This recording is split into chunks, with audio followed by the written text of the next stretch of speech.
सुहाग रात थी और ये रात मैंने हंसला के घर में बसर की है। मैंने उनके साथ ये वक्त गुजारा है। उनसे कहा गया कि आप गवाही का इतना तकल्लुफ़ क्यों कर रही हैं? तो वो फरमाने लगी कि हंसला के जाने के बाद मुझे नींद आ गई, तो मैंने ख्वाब में देखा कि आसमान का दरवाज़ा खुल गया है और हंसला उसमें दाखिल हो गए हैं।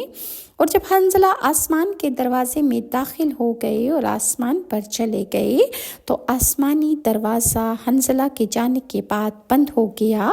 मैं उसी वक्त समझ गई कि हंसला आज ज़रूर शहीद हो जाएंगे और लिहाजा यही वजह थी कि रसूल अकरम सल्लल्लाहु अलैहि वसल्लम ने सहाबा इकराम से फरमाया कि तुम्हारे साथी हंज़ला को फरिश्ते आसमान और ज़मीन के दरमियान चांदी के तश्त में रख कर बादल के पानी से या बारिश के पानी से गुस्ल दे रहे हैं और इसीलिए हज़रत हंज़ला को गसीलुल मलाइका यानी मलाइका के हाथों से गुस्ल दिया जाने वाला कहा गया है।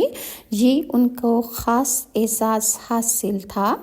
इसी तरह दुनिया में जो भी आता है उससे गलतियां होती हैं और गुनाह भी इंसान से होते हैं, लेकिन कुछ लोगों को अपने गुनाहों का इस कदर ख़्याल होता है कि वो उस गुनाह पर शर्मसार होते हैं और अल्लाह से तौबा इस्तग़फ़ार जब करते हैं तो अल्लाह उन्हें माफ़ कर देता है। और इंसान ख़ता का पुतला है, गुनाह का एहतमाल इंसान से होता रहता है। लिहाजा जब कभी इंसान से कोई गुनाह हो जाए तो फौरी तौर पर तौबा कर ले। तो गलती और गुनाह का बेहतरीन तदारुक है कि तौबा का मतलब यह है कि इंसान अपने गुनाह पर शर्मिंदा हो और आइंदा इस गुनाह से इज्तनाब का मुकम्मल इरादा ज़ाहिर करे, और जिसको शरीयत की इस्तिलाह में तौबतन नसूह कहा जाता है, यानी हकीकत में तौबा। सबसे पहले इंसान हज़रत आदम अलैहिस्सलाम से भी भूल चूक हो गई तो उन्होंने रोक कर खुदा ताला की बारगाह में जब माफ़ी मांगी तो अल्लाह ताला ने इनकी माफ़ी को कबूल करते हुए उन्हें माफ़ कर दिया। इसके मुकाबले में शैतान से भी गुनाह हुआ, मगर उसने गुनाह पर कोई शर्मिंदगी का इजहार ना किया, बल्कि वो गुनाह पर डट गया और अकड़ गया। तो अल्लाह ताला ने इसको क़यामत तक रांदाए दरगाह कर दिया।